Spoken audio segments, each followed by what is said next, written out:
अस्सलामु अलैकुम वरहमतुल्लाहि वबरकातुह। بسم الله الرحمن الرحيم ألف لام ميم ذلك الكتاب لا ريب فيه هدى للمتقين الذين يؤمنون بالغيب ويقيمون الصلاة ومما رزقناهم ينفقون والذين يؤمنون بما أنزل إليك وما أنزل من قبلك وبالآخرة هم يوقنون أولئك على هدى من ربهم وأولئك هم المفلحون إن الذين كفروا سواء عليهم أأنذرتهم أم لم تنذرهم لا يؤمنون ختم الله على قلوبهم وعلى سمعهم وعلى أبصارهم غشاوة ولهم عذاب عظيم ومن الناس من يقول آمنا بالله وباليوم الآخر وما هم بمؤمنين يخادعون الله والذين آمنوا وما يخدعون إلا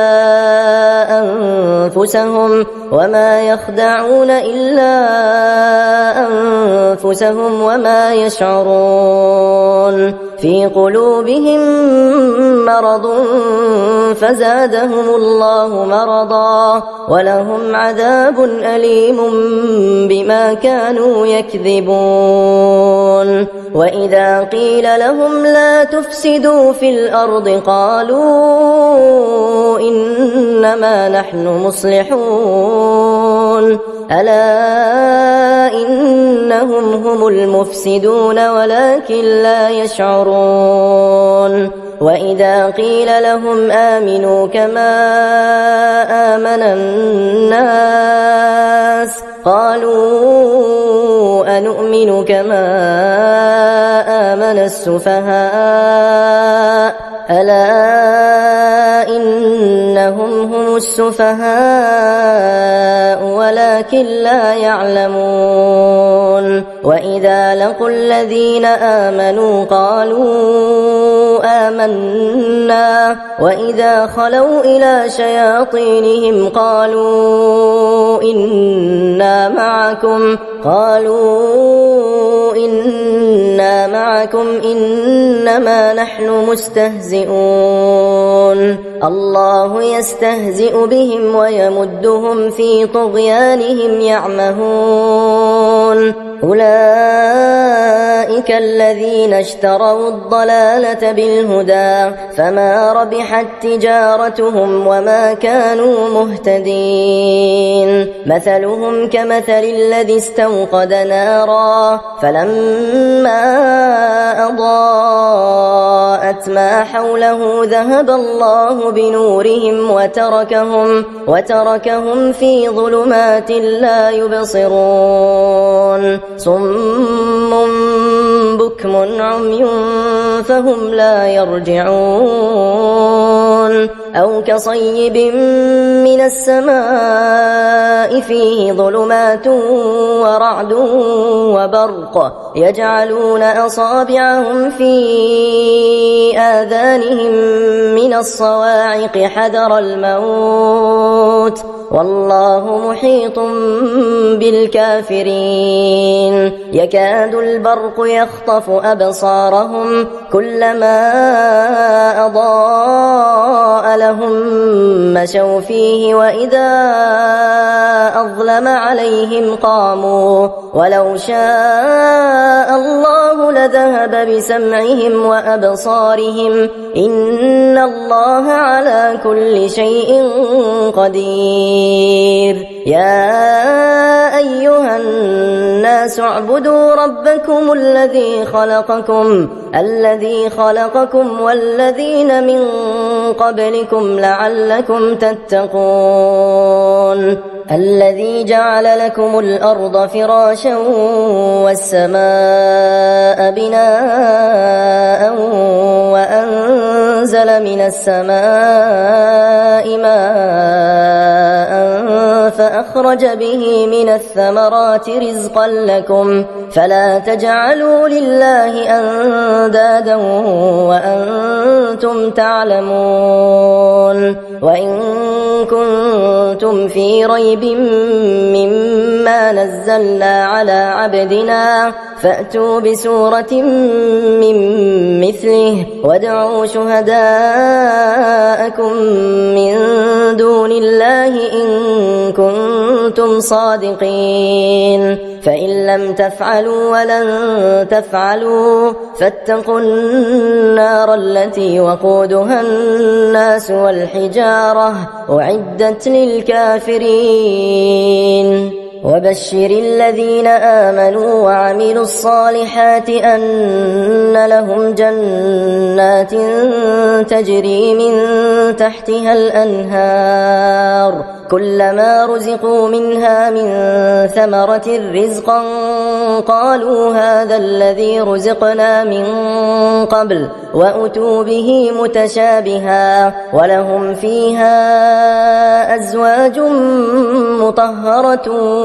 وهم فيها خالدون إن الله لا يستحيي أن يضرب مثلا ما بعوضة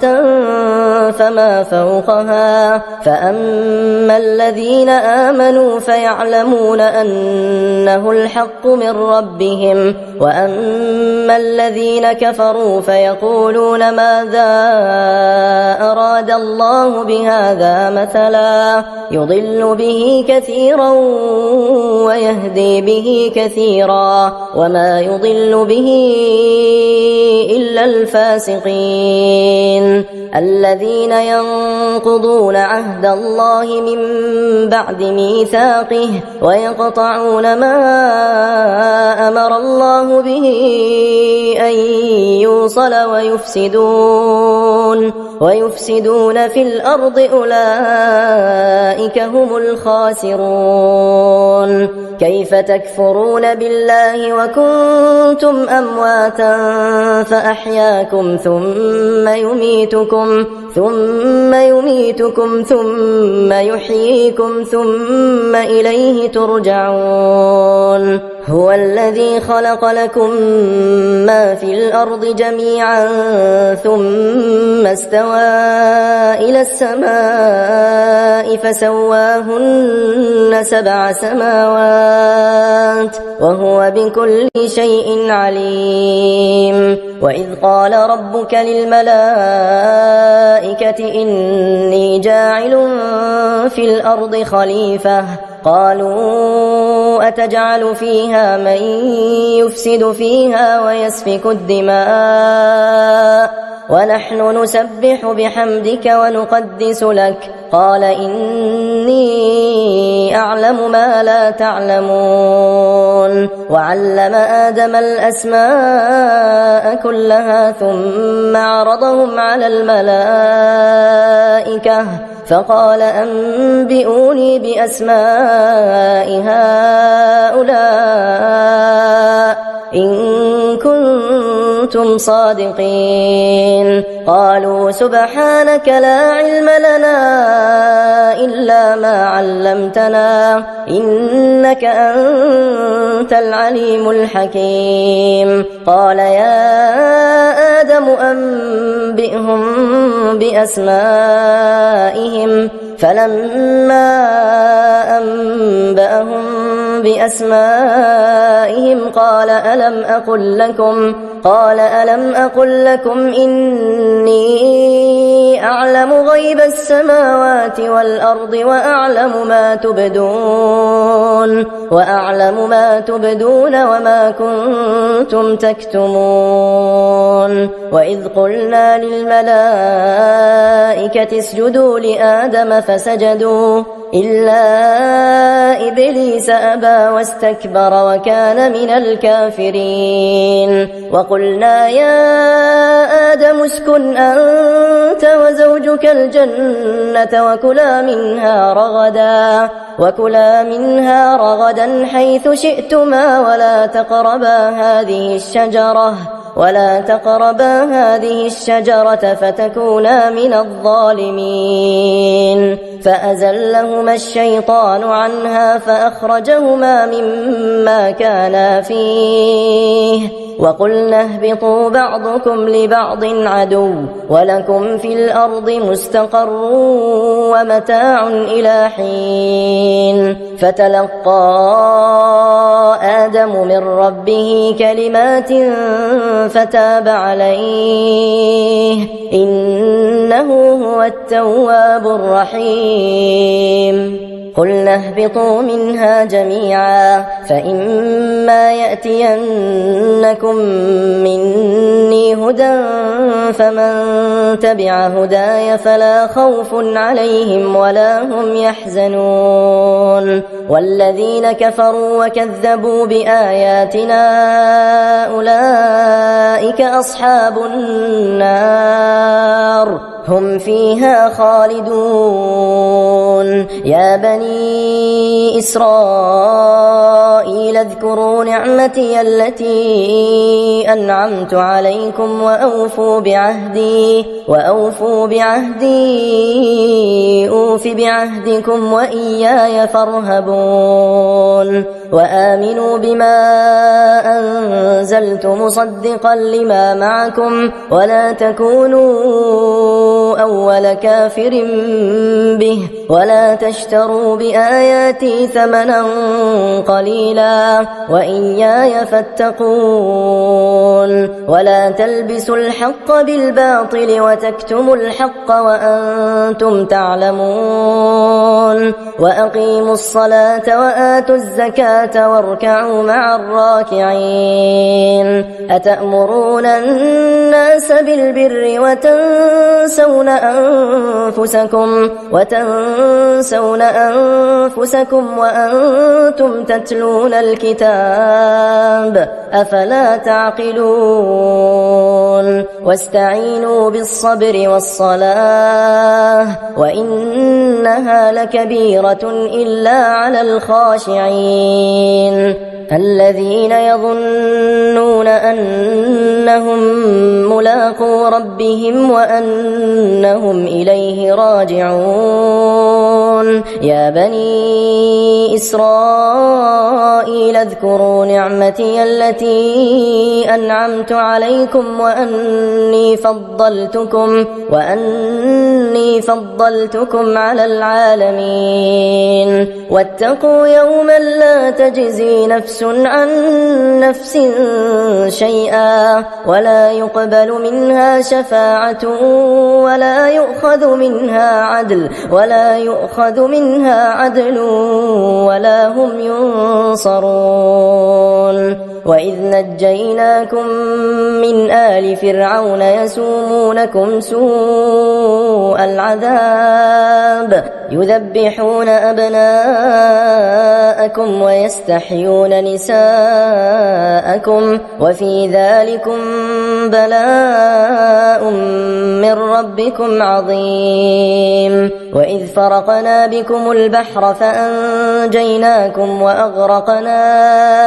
آل فرعون وأنتم تنظرون وإذ واعدنا موسى 40 ليلة ثم اتخذتم العجل من بعده وأنتم ظالمون ثم عفونا عنكم من بعد ذلك لعلكم تشكرون وإذ آتينا موسى الكتاب والفرقان لعلكم تهتدون وإذ قال موسى لقومه يا قوم إنكم ظلمتم أنفسكم باتخاذكم العجل فتوبوا إلى بارئكم فاقتلوا أنفسكم ذلكم خير لكم عند بارئكم فتاب عليكم إنه هو التواب الرحيم وإذ قلتم يا موسى لن نؤمن لك حتى نرى الله جهرة فأخذتكم الصاعقة وأنتم تنظرون ثم بعثناكم من بعد موتكم لعلكم تشكرون وظللنا عليكم الغمام وأنزلنا عليكم المن والسلوى كلوا من طيبات ما رزقناكم وما ظلمونا ولكن كانوا أنفسهم يظلمون وإذ قلنا ادخلوا هذه القرية فكلوا منها حيث شئتم رغدا وادخلوا الباب سجدا وقولوا حطة نغفر لكم خطاياكم وسنزيد المحسنين فبدل الذين ظلموا قولا غير الذي قيل لهم فأنزلنا على الذين ظلموا رجزا من السماء بما كانوا يفسقون وإذ استسقى موسى لقومه فقلنا اضرب بعصاك الحجر فانفجرت منه 12 عينا قد علم كل أناس مشربهم كلوا واشربوا من رزق الله ولا تعثوا في الأرض مفسدين وإذ قلتم يا موسى لن نصبر على طعام واحد فادع لنا ربك يخرج لنا مما تنبت الأرض من بقلها وقثائها وفومها وعدسها وبصلها قال أتستبدلون الذي هو أدنى بالذي هو خير اهبطوا مصرا فإن لكم ما سألتم وضربت عليهم الذلة والمسكنة وباءوا بغضب من الله ذلك بأنهم كانوا يكفرون بآيات الله ويقتلون النبيين بغير الحق ذلك بما عصوا وكانوا يعتدون إن الذين آمنوا والذين هادوا والنصارى والصابئين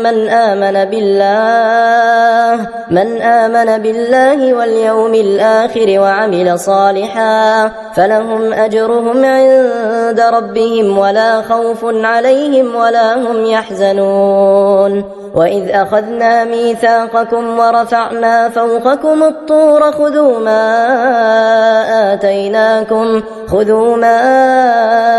آتيناكم بقوة واذكروا ما فيه لعلكم تتقون ثم توليتم من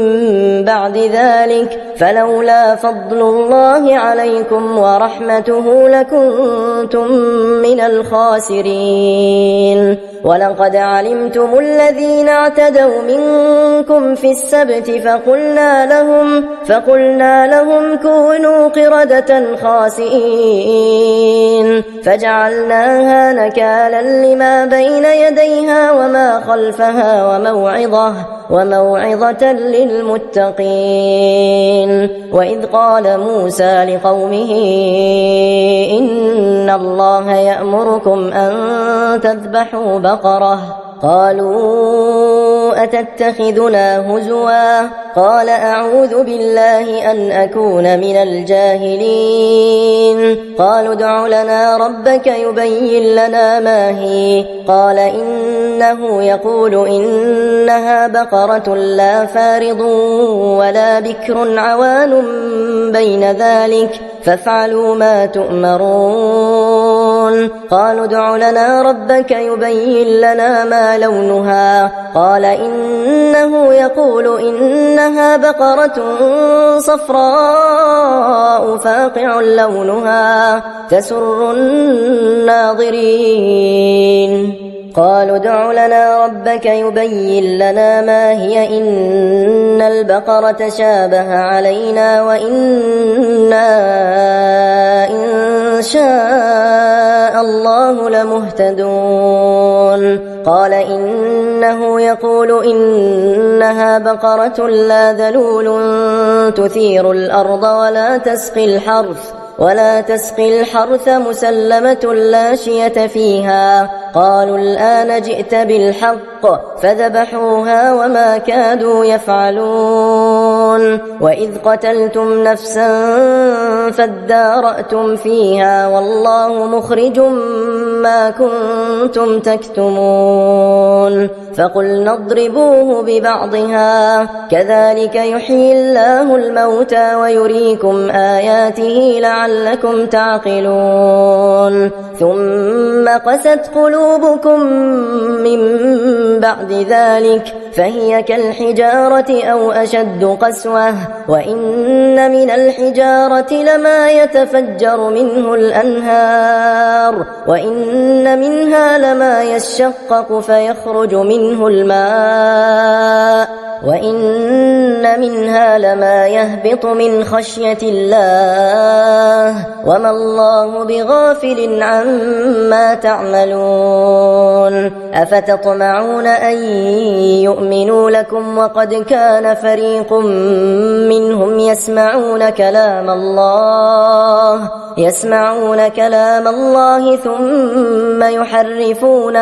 ثم يحرفونه من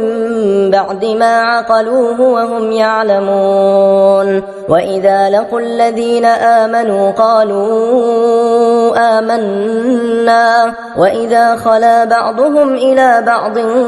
قالوا أتحدثونهم بما فتح الله عليكم ليحاجوكم به عند ربكم أفلا تعقلون أولا يعلمون أن الله يعلم ما يسرون وما يعلنون ومنهم أميون لا يعلمون الكتاب إلا أماني وإن هم إلا يظنون فويل للذين يكتبون الكتاب بأيديهم ثم يقولون هذا من عند الله ليشتروا به ثمنا قليلا فويل لهم مما كتبت أيديهم وويل لهم مما يكسبون وقالوا لن تمسنا النار إلا أياما معدودة قل أتخذتم عند الله عهدا فلن يخلف الله عهده أم تقولون على الله ما لا تعلمون بلى من كسب سيئة وأحاطت به خطيئته فأولئك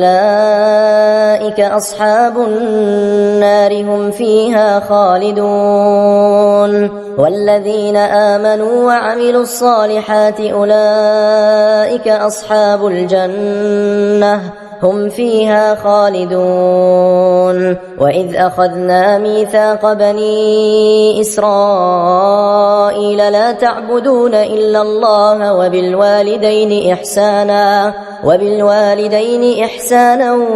وذي القربى واليتامى والمساكين وقولوا للناس حسنا وأقيموا الصلاة وآتوا الزكاة ثم توليتم إلا قليلا منكم وأنتم معرضون وإذ أخذنا ميثاقكم لا تسفكون دماءكم ولا تخرجون أنفسكم من دياركم ثم أقررتم وأنتم تشهدون ثم أنتم هؤلاء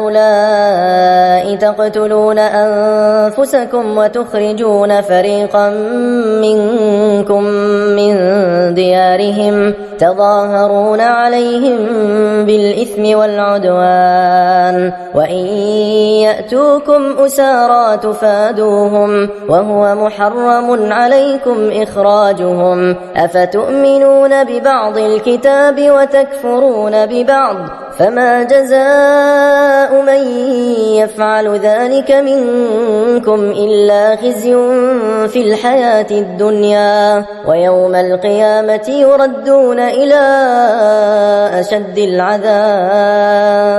وما الله بغافل عما تعملون أولئك الذين اشتروا الحياة الدنيا بالآخرة فلا يخفف عنهم العذاب ولا هم ينصرون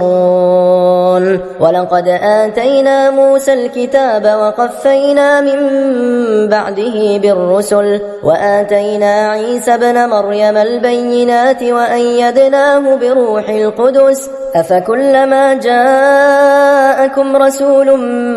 بما لا تهوى أنفسكم استكبرتم ففريقا كذبتم وفريقا تقتلون وقالوا قلوبنا غلف بل لعنهم الله بكفرهم فقليلا ما يؤمنون ولما جاءهم كتاب من عند الله مصدق لما معهم وكانوا من قبل يستفتحون على الذين كفروا فلما جاءهم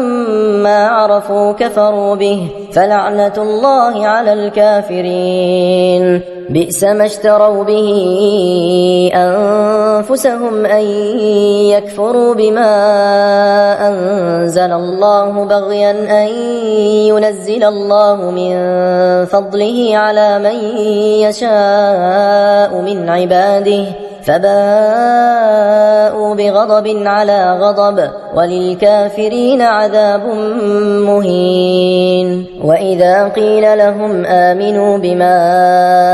أنزل الله قالوا نؤمن بما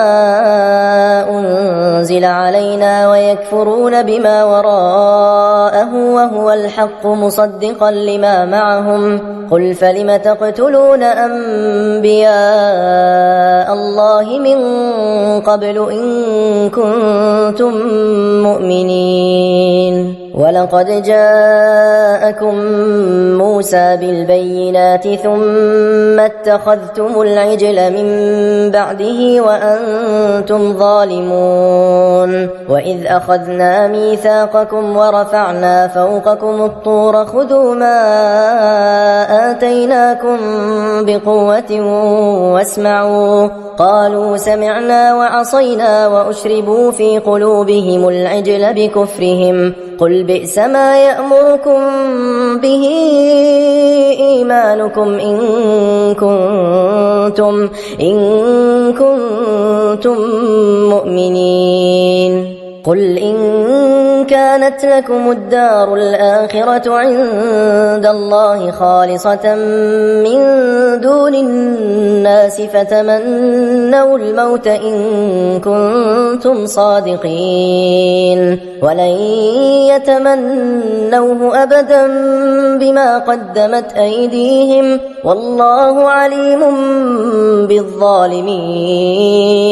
ولتجدنهم أحرص الناس على حياة ومن الذين أشركوا يود أحدهم لو يعمر 1000 سنة وما هو بمزحزحه من العذاب أن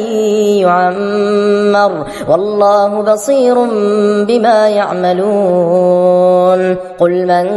كان عدوا لجبريل فإنه نزله على قلبك بإذن الله مصدقا لما بين يديه وهدى وبشرى للمؤمنين من كان عدوا لله وملائكته ورسله وجبريل وميكال فإن الله عدو للكافرين ولقد أنزلنا إليك آيات بينات وما يكفر بها إلا الفاسقون أو كلما عاهدوا عهدا نبذه فريق منهم بل أكثرهم لا يؤمنون ولما جاءهم رسول من عند الله مصدق لما معهم نبذ فريق من الذين أوتوا الكتاب كتاب الله وراء ظهورهم كأنهم لا يعلمون واتبعوا ما تتلو الشياطين على ملك سليمان وما كفر سليمان ولكن الشياطين كفروا يعلمون الناس السحر وما أنزل على الملكين ببابل هاروت وماروت وما يعلمان من أحد حتى يقولا إنما نحن فتنة فلا تكفر فيتعلمون منهما ما يفرقون به بين المرء وزوجه وما هم بضارين به من أحد إلا بإذن الله ويتعلمون ما يضرهم ولا ينفعهم ولقد علموا لمن اشتراه ما له في الآخرة من خلاق ولبئس ما شروا به أنفسهم لو كانوا يعلمون ولو أنهم آمنوا واتقوا لمثوبة من عند الله خير لو كانوا يعلمون يا أيها الذين آمنوا لا تقولوا راعنا وقولوا انظرنا واسمعوا وللكافرين عذاب أليم ما يود الذين كفروا من أهل الكتاب ولا المشركين أن ينزل عليكم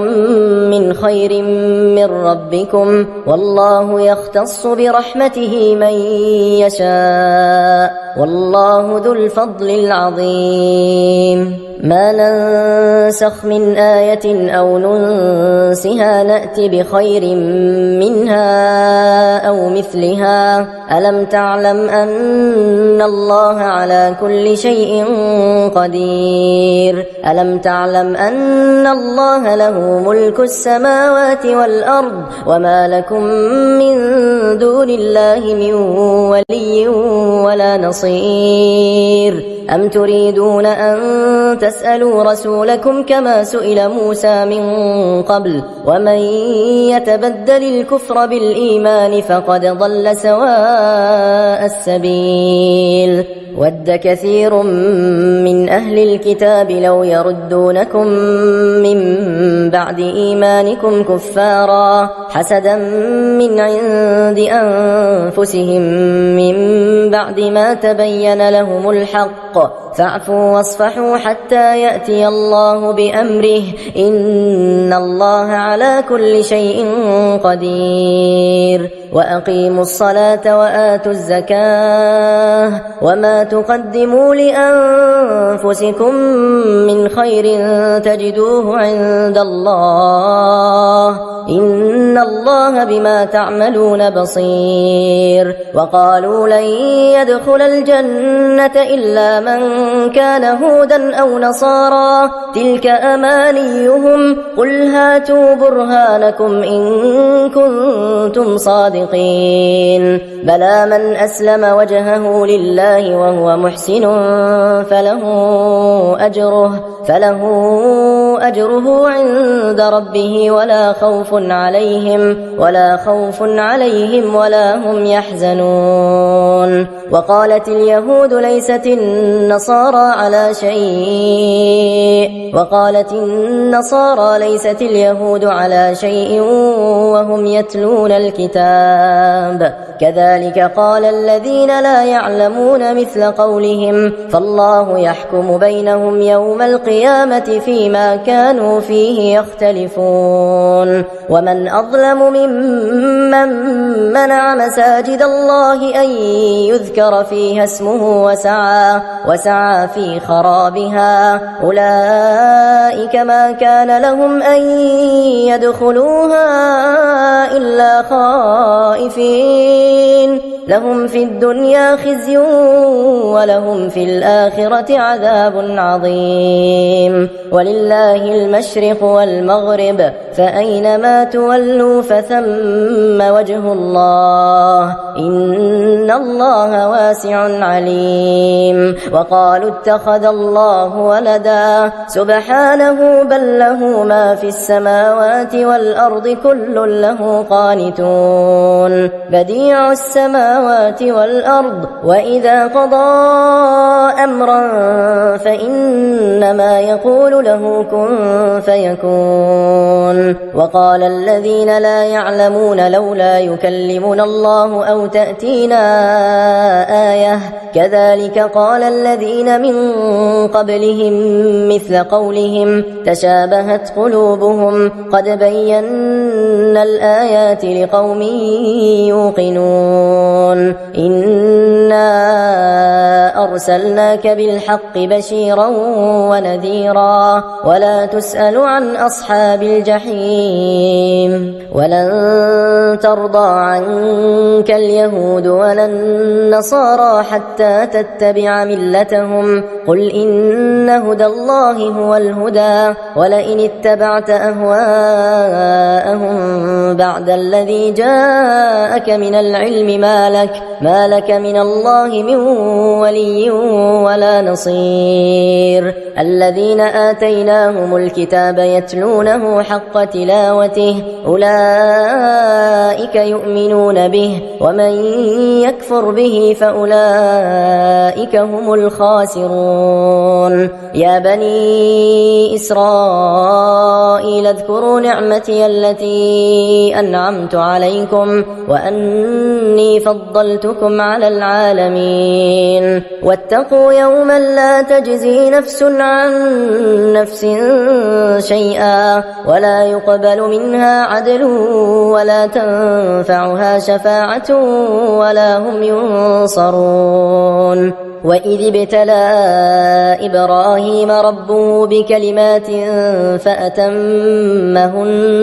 قال إني جاعلك للناس إماما قال ومن ذريتي قال لا ينال عهد الظالمين وإذ جعلنا البيت مثابة للناس وأمنا واتخذوا من مقام إبراهيم مصلى وعهدنا إلى إبراهيم وإسماعيل أن طهر بيتي للطائفين والعاكفين والركع السجود وإذ قال إبراهيم رب اجعل هذا بلدا آمنا وارزق أهله من الثمرات من آمن منهم بالله واليوم الآخر قال ومن كفر فأمتعه قليلا ثم أضطره إلى عذاب النار وبئس المصير وإذ يرفع إبراهيم القواعد من البيت وإسماعيل ربنا تقبل منا إنك أنت السميع العليم ربنا وجعلنا مسلمين لك ومن ذريتنا أمة أمة مسلمة لك وأرنا مناسكنا وتب علينا إنك أنت التواب الرحيم ربنا وابعث فيهم رسولا منهم يتلو عليهم آياتك ويعلمهم الكتاب والحكمة ويزكيهم إنك أنت العزيز الحكيم ومن يرغب عن ملة إبراهيم إلا من سفه نفسه ولقد اصطفيناه في الدنيا وإنه في الآخرة لمن الصالحين إذ قال له ربه أسلم قال أسلمت لرب العالمين ووصى بها إبراهيم بنيه ويعقوب يا بني إن الله اصطفى لكم الدين فلا تموتن إلا وأنتم مسلمون أم كنتم شهداء إذ حضر يعقوب الموت إذ قال لبنيه ما تعبدون من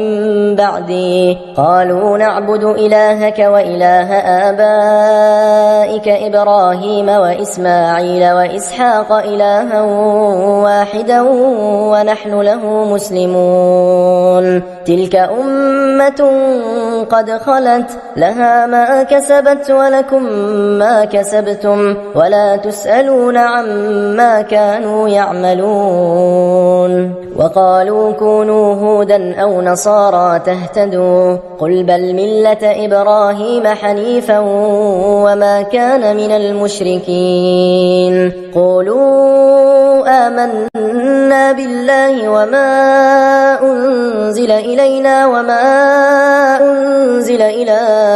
إبراهيم وإسماعيل وإسحاق ويعقوب والأسباط وما أوتي موسى وعيسى وما أوتي النبيون من ربهم لا نفرق بين أحد منهم ونحن له مسلمون فإن آمنوا بمثل ما آمنتم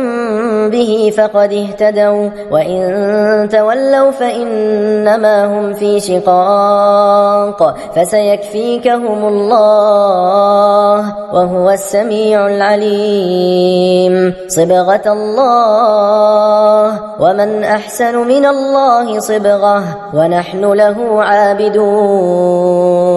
قل أتحاجوننا في الله وهو ربنا وربكم ولنا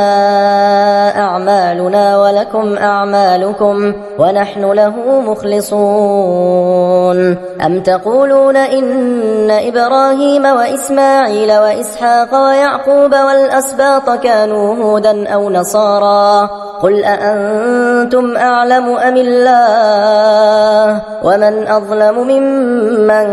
كتم شهادة عنده من الله وما الله بغافل عما تعملون تلك أمة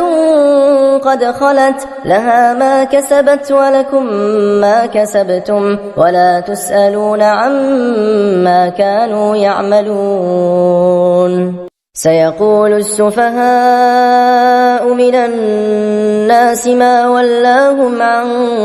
قبلتهم التي كانوا عليها قل لله المشرق والمغرب يهدي من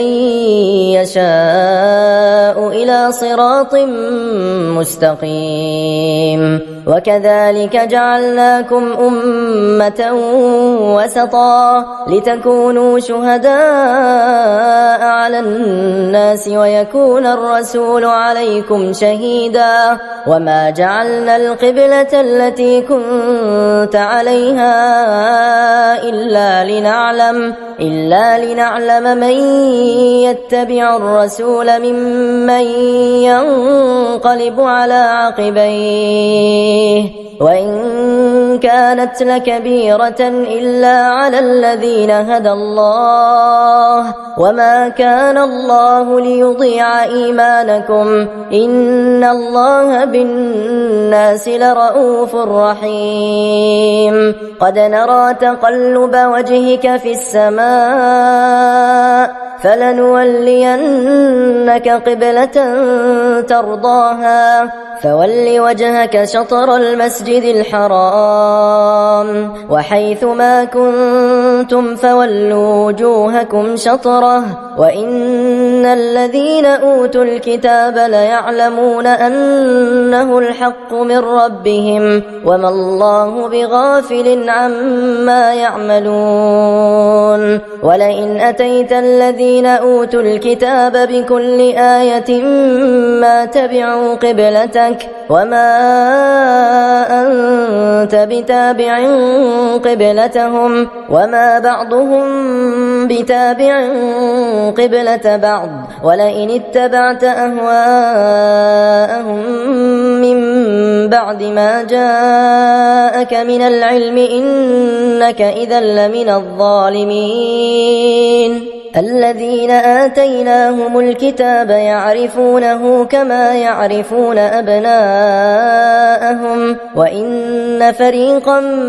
منهم ليكتمون الحق وهم يعلمون الحق من ربك فلا تكونن من الممترين ولكل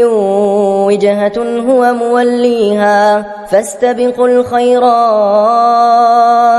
أينما تكونوا يأت بكم الله جميعا إن الله على كل شيء قدير ومن حيث خرجت فول وجهك شطر المسجد الحرام وإنه للحق من ربك وما الله بغافل عما تعملون ومن حيث خرجت فول وجهك شطر المسجد الحرام وحيث ما كنتم فولوا وجوهكم شطره لئلا يكون للناس عليكم حجة إلا الذين ظلموا منهم فلا تخشوهم واخشوني ولأتم نعمتي عليكم ولعلكم تهتدون كما أرسلنا فيكم رسولا منكم يتلو عليكم آياتنا ويزكيكم ويعلمكم الكتاب والحكمة ويعلمكم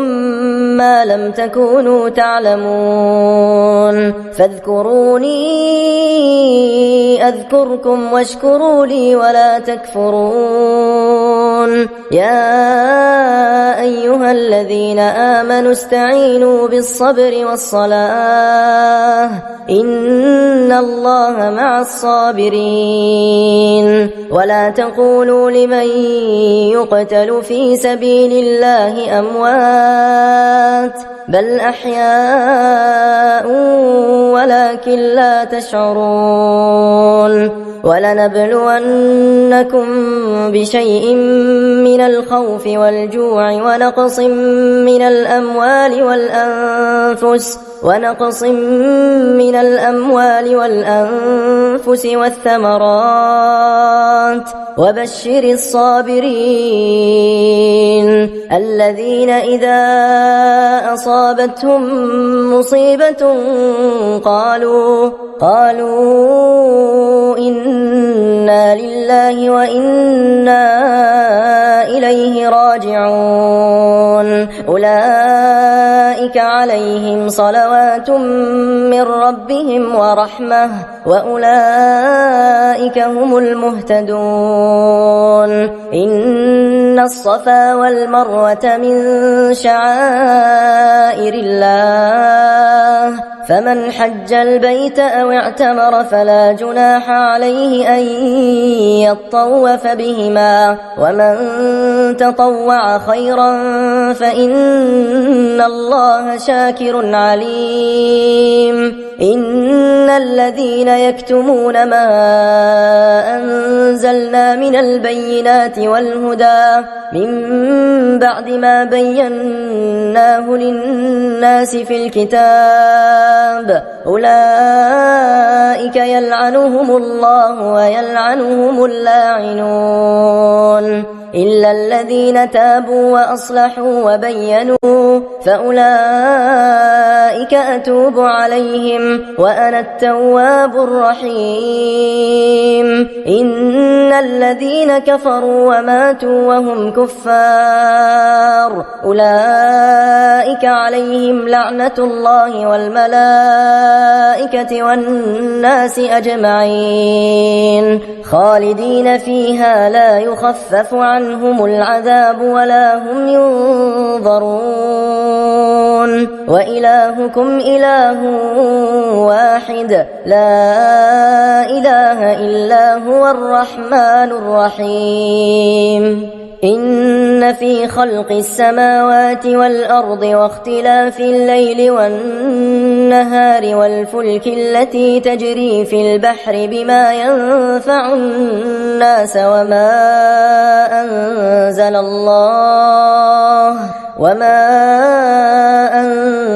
الله من السماء من ماء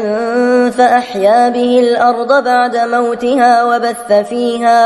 وبث فيها من كل دابة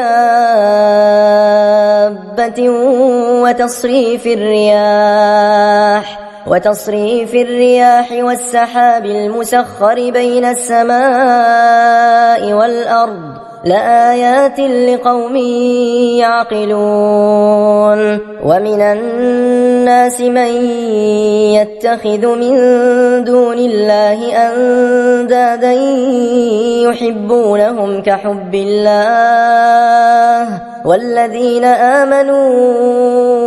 أشد حبا لله. ولو يرى الذين ظلموا إذ يرون العذاب أن القوة لله جميعا وأن الله شديد العذاب. إذ تبرأ الذين اتبعوا من الذين اتبعوا ورأوا العذاب وتقطعت بهم الأسباب. وقال الذين اتبعوا لو أن لنا كرة فنتبرأ منهم كما تبرأوا منا كذلك يريهم الله أعمالهم حسرات عليهم وما هم بخارجين من النار. يا أيها الناس كلوا مما في الأرض حلالا طيبا ولا تتبعوا خطوات الشيطان إنه لكم عدو مبين. إنما يأمركم بالسوء والفحشاء وأن تقولوا على الله ما لا تعلمون. وإذا قيل لهم اتبعوا ما أنزل الله قالوا بل نتبع ما ألفينا عليه آباءنا أولو كان آباؤهم لا يعقلون شيئا ولا يهتدون. ومثل الذين كفروا كمثل الذي ينعق بما لا يسمع إلا دعاء ونداء صم بكم عمي فهم لا يعقلون. يا أيها الذين آمنوا كلوا من طيبات ما رزقناكم واشكروا لله إن كنتم إياه تعبدون. إنما حرم عليكم الميتة والدم ولحم الخنزير وما أهل به لغير الله فمن اضطر غير باغ ولا عاد فلا إثم عليه إن الله غفور رحيم. إن الذين يكتمون ما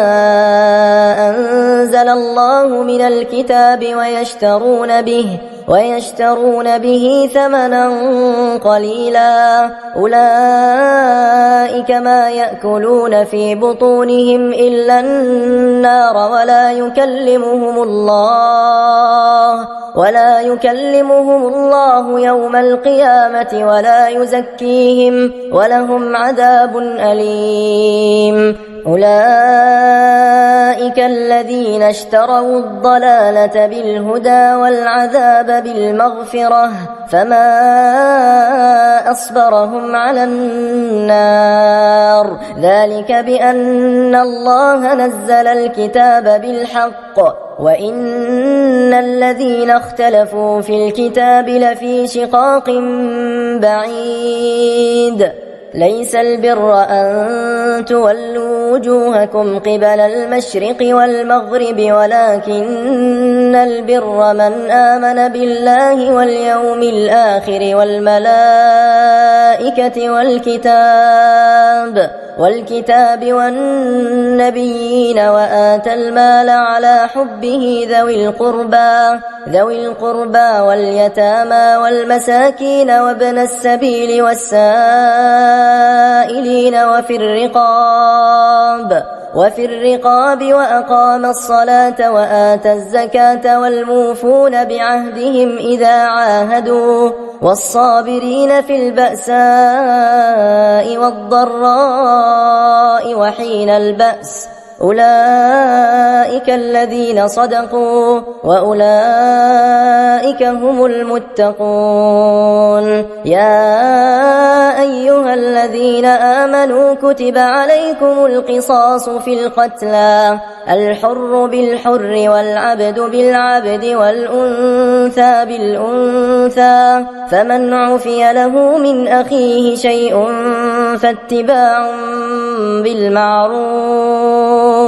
فاتباع بالمعروف وأداء إليه بإحسان ذلك تخفيف من ربكم ورحمة فمن اعتدى بعد ذلك فله عذاب أليم ولكم في القصاص حياة يا أولي الألباب لعلكم تتقون كتب عليكم إذا حضر أحدكم الموت إن ترك خيرا الوصية للوالدين والأقربين بالمعروف حقا على المتقين فمن بدله بعدما سمعه فإنما إثمه على الذين يبدلونه إن الله سميع عليم فمن خاف من موص جنفا أو إثما فأصلح بينهم فلا إثم عليه إن الله غفور رحيم يا أيها الذين آمنوا كتب عليكم الصيام كما كتب على الذين من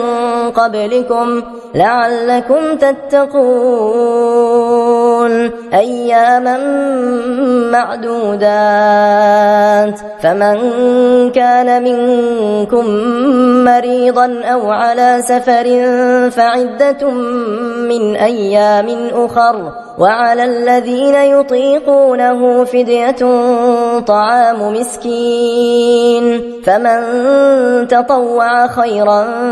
فهو خير له وأن تصوموا خير لكم إن كنتم تعلمون شهر رمضان الذي أنزل فيه القرآن هدى للناس وبينات من الهدى والفرقان فمن شهد منكم الشهر فليصمه ومن كان مريضا أو على سفر فعدة من أيام أخر يريد الله بكم اليسر ولا يريد بكم العسر ولتكملوا العدة ولتكملوا العدة ولتكبروا الله على ما هداكم ولعلكم تشكرون. وإذا سألك عبادي عني فإني قريب أجيب دعوة الداعي إذا دعان فليستجيبوا لي وليؤمنوا بي لعلهم يرشدون. أحل لكم ليلة الصيام الرفث إلى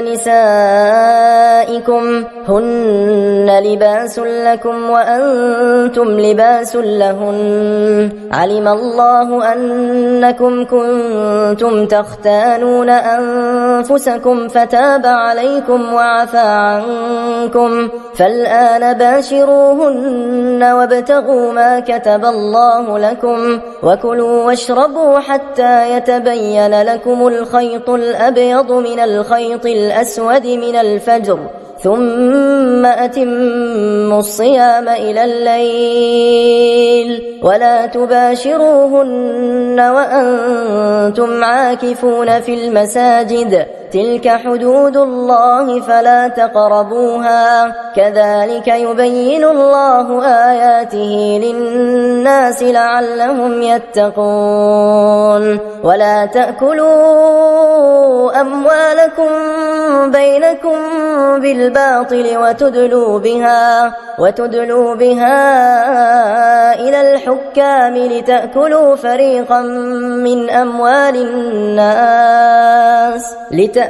فريقا من أموال الناس بالإثم وأنتم تعلمون. يسألونك عن الأهلة قل هي مواقيت للناس والحج وليس البر بأن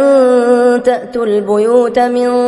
ظهورها ولكن البر من اتقى وأتوا البيوت من أبوابها واتقوا الله لعلكم تفلحون. وقاتلوا في سبيل الله الذين يقاتلونكم ولا تعتدوا إن الله لا يحب المعتدين. واقتلوهم حيث ثقفتموهم وأخرجوهم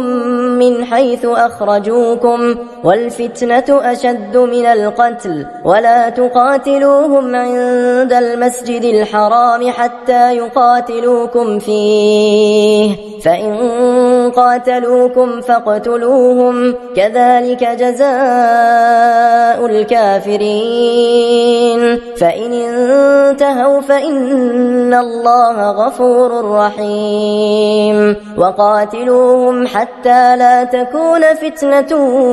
ويكون الدين لله فإن انتهوا فلا عدوان إلا على الظالمين. الشهر الحرام بالشهر الحرام والحرمات قصاص فمن اعتدى عليكم فاعتدوا عليه بمثل ما اعتدى عليكم واتقوا الله واعلموا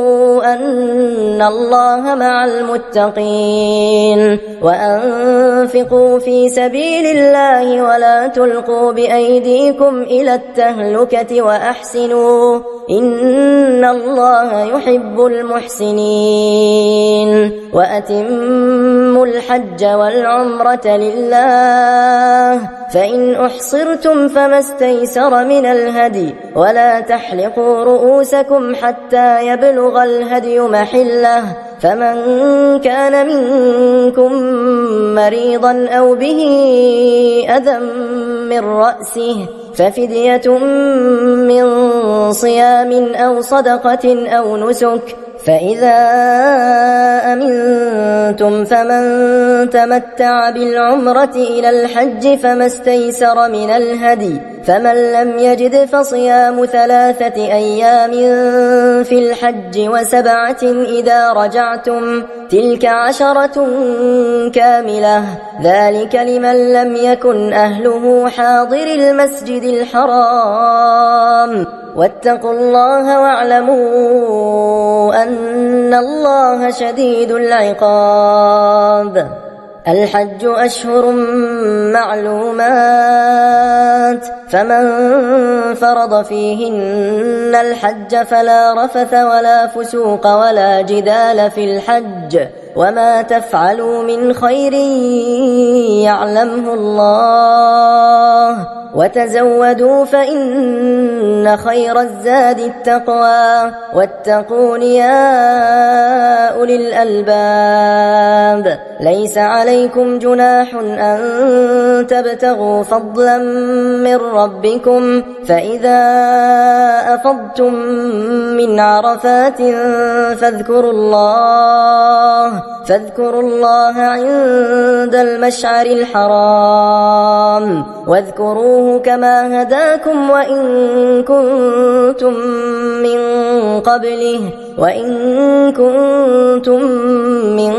قبله لمن الضالين. ثم أفيضوا من حيث أفاض الناس واستغفروا الله، إن الله غفور رحيم. فإذا قضيتم مناسككم فاذكروا الله كذكركم آباءكم أو أشد ذكرا. فمن الناس من يقول ربنا آتنا في الدنيا وما له في الآخرة من خلاق، ومنهم من يقول ربنا آتنا في الدنيا حسنة وفي الآخرة حسنة وقنا عذاب النار. أولئك لهم نصيب مما كسبوا والله سريع الحساب. واذكروا الله في أيام معدودات، فمن تعجل في يومين فلا إثم عليه، ومن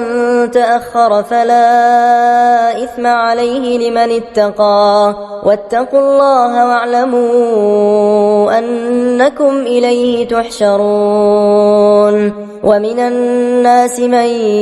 يعجبك قوله في الحياة الدنيا ويشهد الله على ما في قلبه وهو ألد الخصام، وإذا تولى سعى في الأرض ليفسد فيها ويهلك الحرث والنسل، والله لا يحب الفساد. وإذا قيل له اتق الله أخذته العزة بالإثم فحسبه جهنم ولبئس المهاد. ومن الناس من يشري نفسه ابتغاء مرضات الله والله رؤوف بالعباد. يا أيها الذين آمنوا ادخلوا في السلم كافة ولا تتبعوا خطوات الشيطان إنه لكم عدو مبين. فإن زللتم من بعد ما جاءتكم البينات فاعلموا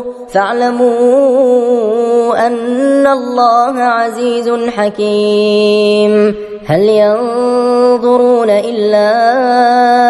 أن يأتيهم الله في ظلل من الغمام والملائكة وقضي الأمر وإلى الله ترجع الأمور.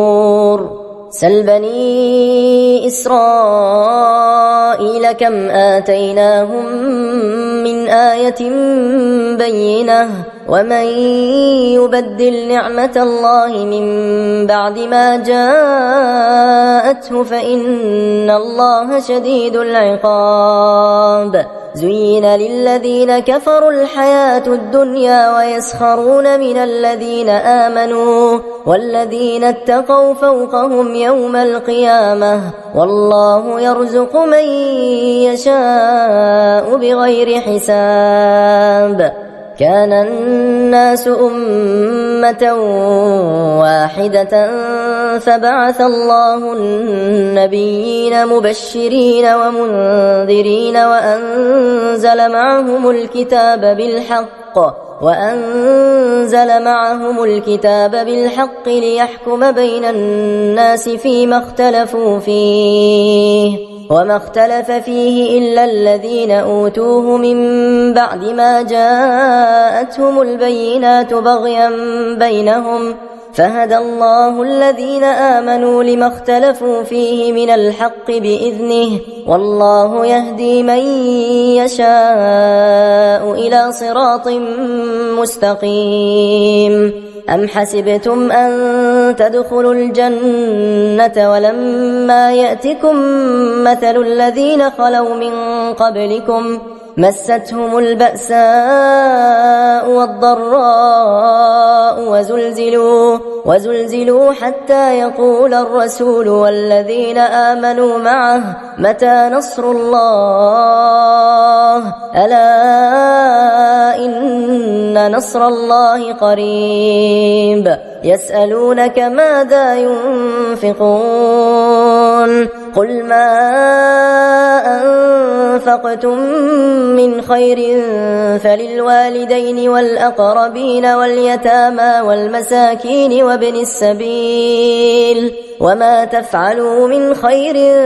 فإن الله به عليم. كتب عليكم القتال وهو كره لكم وعسى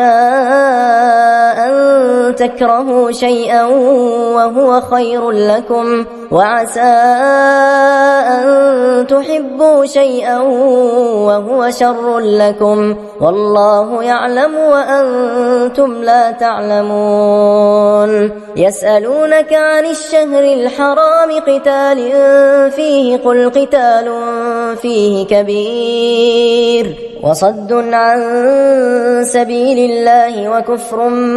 به والمسجد الحرام وإخراج أهله منه أكبر عند الله والفتنة أكبر من القتل ولا يزالون يقاتلونكم حتى يردوكم عن دينكم إن استطاعوا ومن يرتدد منكم عن دينه فيمت وهو كافر فأولئك حبطت أعمالهم في الدنيا والآخرة وأولئك أصحاب النار هم فيها خالدون. إن الذين آمنوا والذين هاجروا وجاهدوا في سبيل الله أولئك يرجون رحمة الله والله غفور رحيم. يسألونك عن الخمر والميسر قل فيهما إثم كبير ومنافع للناس وإثمهما أكبر من نفعهما ويسألونك ماذا ينفقون قل العفو كذلك يبين الله لكم الآيات لعلكم تتفكرون في الدنيا والآخرة. ويسألونك عن اليتامى قل إصلاح لهم خير وإن تخالطوهم فإخوانكم والله يعلم المفسد من المصلح ولو شاء الله لأعنتكم إن الله عزيز حكيم. ولا تنكحوا المشركات حتى يؤمن ولأمة مؤمنة خير من مشركة ولو أعجبتكم ولا تنكحوا المشركين حتى يؤمنوا ولعبد مؤمن خير من مشرك ولو أعجبكم أولئك يدعون إلى النار والله يدعو إلى الجنة والمغفرة بإذنه ويبين آياته للناس لعلهم يتذكرون. ويسألونك عن المحيض قل هو أذى فاعتزلوا النساء في المحيض ولا تقربوهن حتى يطهرن فإذا تطهرن فأتوهن من حيث أمركم الله إن الله يحب التوابين ويحب المتطهرين نساؤكم حرث لكم فأتوا حرثكم أنى شئتم وقدموا لأنفسكم واتقوا الله واعلموا أنكم ملاقوه وبشر المؤمنين ولا تجعلوا الله عرضة لأيمانكم أن تبروا وتتقوا وتصلحوا بين الناس والله سميع عليم لا يؤاخذكم الله باللغو في أيمانكم ولكن يؤاخذكم بما كسبت قلوبكم والله غفور حليم للذين يؤلون من نسائهم تربص 4 أشهر فإن فاءوا فإن الله غفور رحيم وإن عزموا الطلاق فإن الله سميع عليم والمطلقات يتربصن بأنفسهن 3 قروء ولا يحل لهن أن يكتمن ما خلق الله في أرحامهن إن كن يؤمن بالله واليوم الآخر وبعولتهن أحق بردهن في ذلك إن أرادوا إصلاحا ولهن مثل الذي عليهن بالمعروف وللرجال عليهن درجة والله عزيز حكيم الطلاق 2 فإمساك بمعروف أو تسريح بإحسان ولا يحل لكم أن تأخذوا مما آتيتموهن شيئا إلا أن يخافا ألا يقيما حدود الله فإن خفتم ألا يقيما حدود الله فلا جناح عليهما فيما افتدت به تلك حدود الله فلا تعتدوها ومن يتعد حدود الله فأولئك هم الظالمون فإن طلقها فلا تحل له من بعد حتى تنكح زوجا غيره فإن طلقها فلا جناح عليهما أن يتراجعا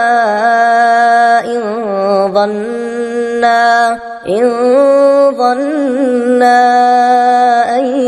يقيما حدود الله وتلك حدود الله يبينها لقوم يعلمون وإذا طلقتم النساء فبلغن أجلهن فأمسكوهن بمعروف أو سرحوهن بمعروف ولا تمسكوهن ضرارا لتعتدوا ومن يفعل ذلك فقد ظلم نفسه ولا تتخذوا آيات الله هزوا واذكروا نعمة الله عليكم وما أنزل عليكم من الكتاب والحكمة يعظكم به واتقوا الله واعلموا أن الله بكل شيء عليم وإذا طلقتم النساء فبلغن أجلهن فلا تعضلوهن أن ينكحن أزواجهن إذا تراضوا بينهم بالمعروف ذلك يوعظ به من كان منكم يؤمن بالله واليوم الآخر ذلكم أزكى لكم وأطهر والله يعلم وأنتم لا تعلمون والوالدات يرضعن أولادهن حولين كاملين لمن أراد أن يتم الرضاعة وعلى المولود له رزقهن وكسوتهن بالمعروف لا تكلف نفس إلا وسعها لا تضار والدة بولدها ولا مولود له بولده وعلى الوارث مثل ذلك فإن أرادا فصالا عن تراض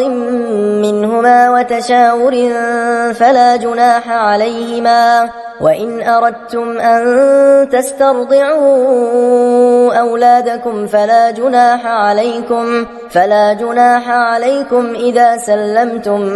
ما آتيتم بالمعروف واتقوا الله واعلموا أن الله بما تعملون بصير والذين يتوفون منكم ويذرون أزواجا يتربصن بأنفسهن 4 أشهر وعشرا فإذا بلغن أجلهن فلا جناح عليكم فيما فعلن في أنفسهن بالمعروف والله بما تعملون خبير ولا جناح عليكم فيما عرضتم به من خطبة النساء أو أكننتم في أنفسكم علم الله أنكم ستذكرونهن ولكن لا تواعدوهن سرا إلا أن تقولوا قولا معروفا ولا تعزموا عقدة النكاح حتى يبلغ الكتاب أجله واعلموا أن الله يعلم ما في أنفسكم فاحذروه واعلموا أن الله غفور حليم لا جناح عليكم إن طلقتم النساء ما لم تمسوهن أو تفرضوا لهن فريضة ومتعوهن على الموسع قدره وعلى المقتر قدره متاعا بالمعروف حقا على المحسنين وإن طلقتموهن من قبل أن تمسوهن وقد فرضتم لهن فريضة فنصف ما فرضتم إلا أن يعفون أو يعفو الذي بيده عقدة النكاح وأن تعفوا أقرب للتقوى ولا تنسوا الفضل بينكم إن الله بما تعملون بصير حافظوا على الصلوات والصلاة الوسطى وقوموا لله قانتين فإن خفتم فرجالا أو ركبانا فإذا أمنتم فاذكروا الله كما علمكم ما لم تكونوا تعلمون والذين يتوفون منكم ويذرون أزواجا وصية لأزواجهم متاعا إلى الحول غير إخراج فإن خرجن فلا جناح عليكم فيما فعلن في أنفسهن من معروف والله عزيز حكيم وللمطلقات متاع بالمعروف حقا على المتقين كذلك يبين الله لكم آياته لعلكم تعقلون ألم تر إلى الذين خرجوا من ديارهم وهم ألوف حذر الموت فقال لهم الله موتوا ثم أحياهم إن الله لذو فضل على الناس ولكن أكثر الناس لا يشكرون وقاتلوا في سبيل الله واعلموا أن الله سميع عليم من ذا الذي يقرض الله قرضا حسنا فيضاعفه له أضعافا كثيرة والله يقبض ويبسط وإليه ترجعون ألم تر إلى الملأ من بني إسرائيل من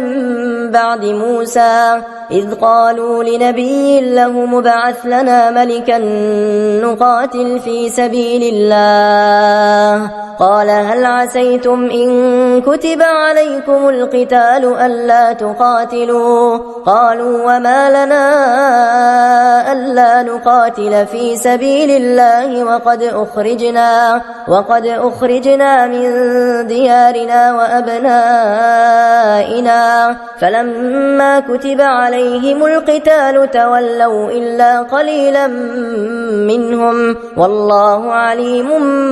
بالظالمين وقال لهم نبيهم إن الله قد بعث لكم طالوت ملكا قالوا أنى يكون له الملك علينا ونحن أحق بالملك منه ولم يؤت سعة من المال قال إن الله اصطفاه عليكم وزاده بسطة في العلم والجسم والله يؤتي ملكه من يشاء والله واسع عليم وقال لهم نبيهم إن آية ملكه أن يأتيكم التابوت فيه سكينة من ربكم وبقية مما ترك آل موسى وآل هارون تحمله الملائكة إن في ذلك لآية لكم إن كنتم مؤمنين فلما فصل طالوت بالجنود قال إن الله مبتليكم بنهر فمن شرب منه فليس مني ومن لم يطعمه فإنه مني إلا من اغترف غرفة بيده فشربوا منه إلا قليلا منهم فلما جاوزه هو والذين آمنوا معه قالوا لا طاقة لنا اليوم بجالوت وجنوده قال الذين يظنون أنهم ملاقو الله كم من فئة قليلة غلبت فئة كثيرة بإذن الله والله مع الصابرين ولما برزوا لجالوت وجنوده قالوا ربنا أفرغ علينا صبرا وثبت أقدامنا وانصرنا على القوم الكافرين فهزموهم بإذن الله وقتل داود جالوت وآتاه الله الملك والحكمة وعلمه مما يشاء ولولا دفع الله الناس بعضهم ببعض لفسدت الأرض ولكن الله ذو فضل على العالمين تلك آيات الله نتلوها عليك بالحق وإنك لمن المرسلين تلك الرسل فضلنا بعضهم على بعض منهم من كلم الله ورفع بعضهم درجات وآتينا عيسى ابن مريم البينات وأيدناه بروح القدس ولو شاء الله ما اقتتل الذين من بعدهم من بعد ما جاءتهم البينات ولكن اختلفوا فمنهم من آمن ومنهم من كفر ولو شاء الله ما اقتتلوا ولكن الله يفعل ما يريد. يا أيها الذين آمنوا أنفقوا مما رزقناكم من قبل أن يأتي يوم لا بيع فيه ولا خلة ولا شفاعة والكافرون هم الظالمون. الله لا إله إلا هو الحي القيوم لا تأخذه سنة ولا نوم له ما في السماوات وما في الأرض من ذا الذي يشفع عنده إلا بإذنه يعلم ما بين أيديهم وما خلفهم ولا يحيطون بشيء من علمه إلا بما شاء وسع كرسيه السماوات والأرض ولا يؤوده حفظهما وهو العلي العظيم. لا إكراه في الدين قد تبين الرشد من الغي فمن يكفر بالطاغوت ويؤمن بالله فقد استمسك بالعروة الوثقى لا انفصام لها والله سميع عليم. الله ولي الذين آمنوا يخرجهم من الظلمات إلى النور والذين كفروا أولياؤهم الطاغوت يخرجونهم من النور إلى الظلمات أولئك أصحاب النار هم فيها خالدون. ألم تر إلى الذي حاج إبراهيم في ربه أن آتاه الله الملك إذ قال إبراهيم ربي الذي يحيي ويميت قال أنا أحيي وأميت قال إبراهيم فإن الله يأتي بالشمس من المشرق فأت بها من المغرب فبهت الذي كفر والله لا يهدي القوم الظالمين.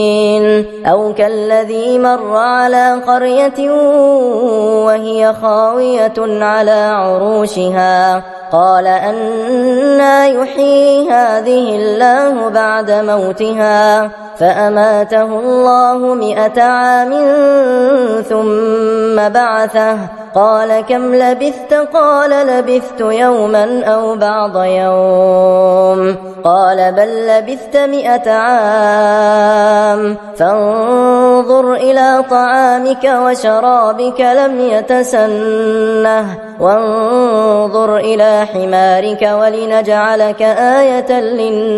للناس وانظر إلى العظام كيف ننشزها ثم نكسوها لحما فلما تبين له قال أعلم أن الله على كل شيء قدير. وإذ قال إبراهيم رب أرني كيف تحيي الموتى قال أولم تؤمن قال بلى ولكن ليطمئن قلبي قال فخذ 4 من الطير فصرهن إليك ثم اجعل على كل جبل منهن جزءا ثم ادعهن يأتينك سعيا واعلم أن الله عزيز حكيم. مثل الذين ينفقون أموالهم في سبيل الله كمثل حبة كمثل حبة أنبتت 7 سنابل في كل سنبلة 100 حبة والله يضاعف لمن يشاء والله واسع عليم. الذين ينفقون أموالهم في سبيل الله ثم لا يتبعون ما أنفقوا منا ولا أذى لهم أجرهم عند ربهم ولا خوف عليهم ولا هم يحزنون. قول معروف ومغفرة خير من صدقة يتبعها أذى والله غني حليم. يا أيها الذين آمنوا لا تبطلوا صدقاتكم بالمن والأذى كالذي ينفق ماله رئاء الناس ولا يؤمن بالله واليوم الآخر فمثله كمثل صفوان عليه تراب فأصابه وابل فتركه صلدا لا يقدرون على شيء مما كسبوا والله لا يهدي القوم الكافرين. ومثل الذين ينفقون أموالهم ابتغاء مرضات الله وتثبيتا من أنفسهم كمثل جنة بربوة أصابها وابل فآتت أكلها ضعفين فإن لم يصبها وابل فطل والله بما تعملون بصير. أيود أحدكم أن تكون له جنة من نخيل وأعناب تجري من تحتها الأنهار له فيها من كل الثمرات وأصابه الكبر وله ذرية ضعفاء فأصابها إعصار فيه نار فاحترقت كذلك يبين الله لكم الآيات لعلكم تتفكرون. يا أيها الذين آمنوا أنفقوا من طيبات ما كسبتم ومما أخرجنا لكم من الأرض ولا تيمموا الخبيث منه تنفقون ولستم بآخذيه إلا أن تغمضوا فيه واعلموا أن الله غني حميد. الشيطان يعدكم الفقر ويأمركم بالفحشاء والله يعدكم مغفرة منه وفضلا والله واسع عليم. يؤتي الحكمة من يشاء ومن يؤت الحكمة فقد أوتي خيرا كثيرا وما يذكر إلا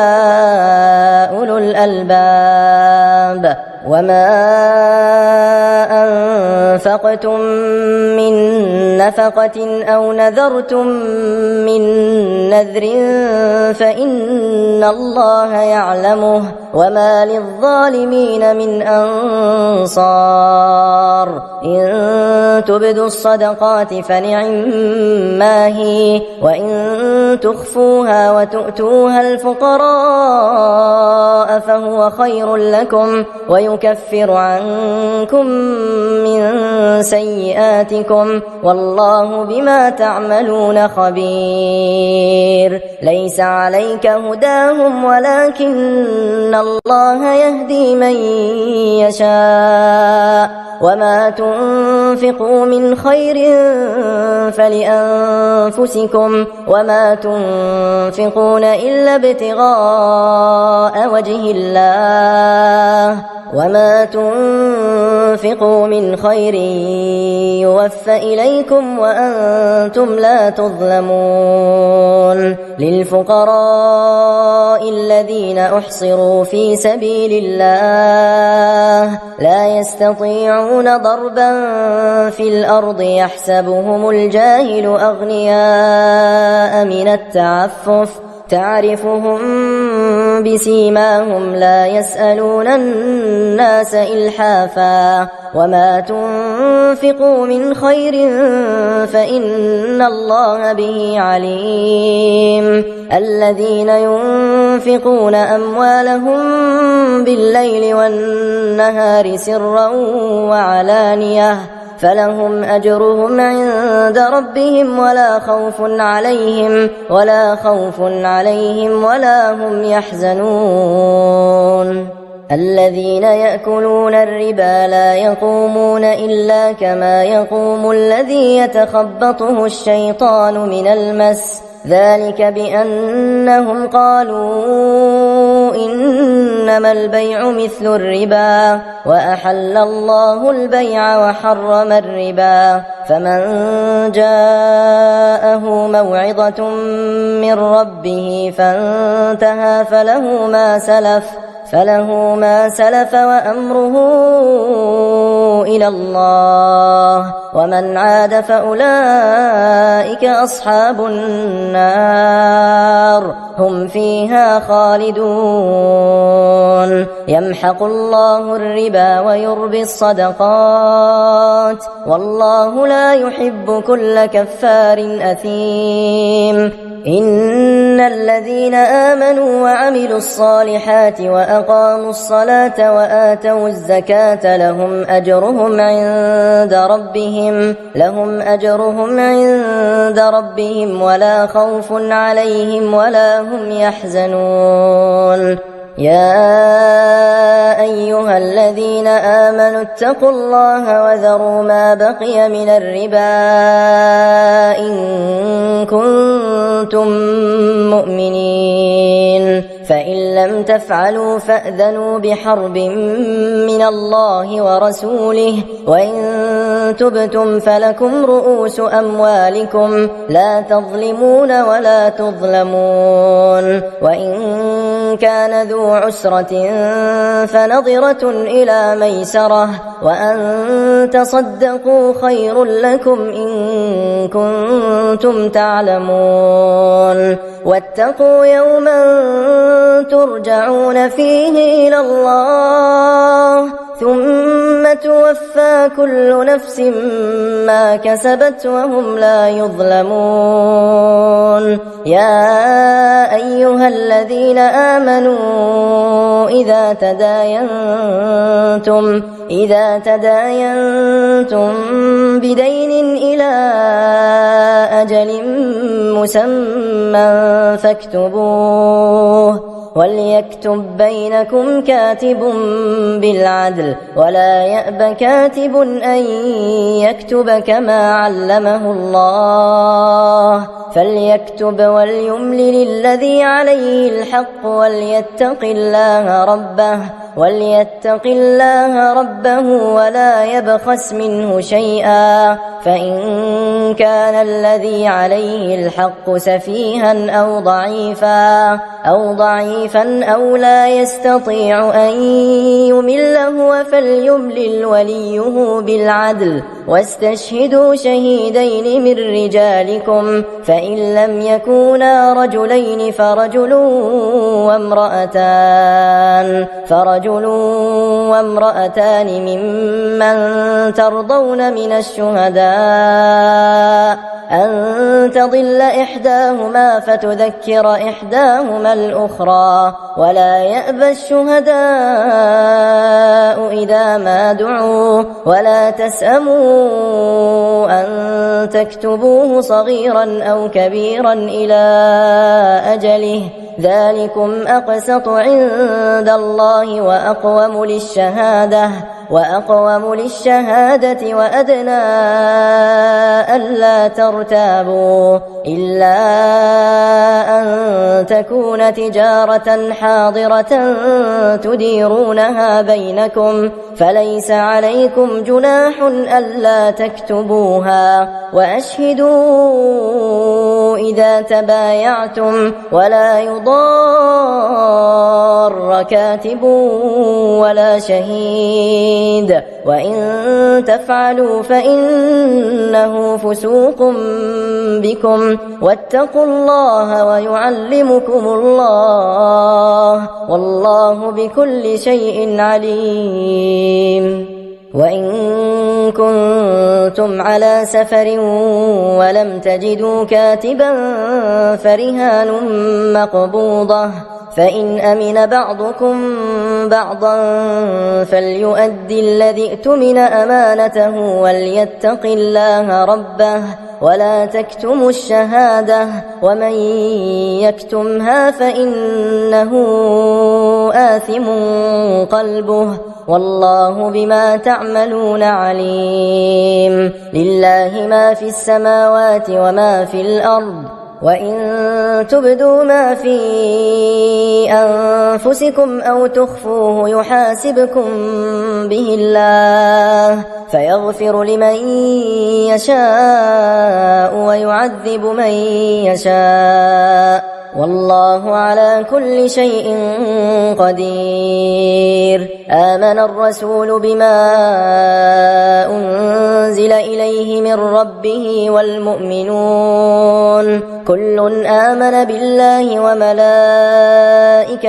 وكتبه ورسله لا نفرق بين أحد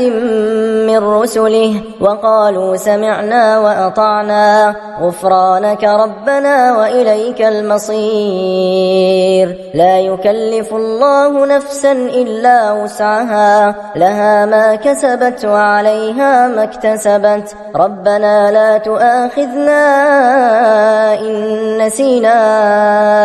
أو أخطأنا ربنا ولا تحمل علينا إصرا كما حملته على الذين من قبلنا ربنا ولا تحملنا ما لا طاقة لنا به واعف عنا واغفر لنا وارحمنا أنت مولانا فانصرنا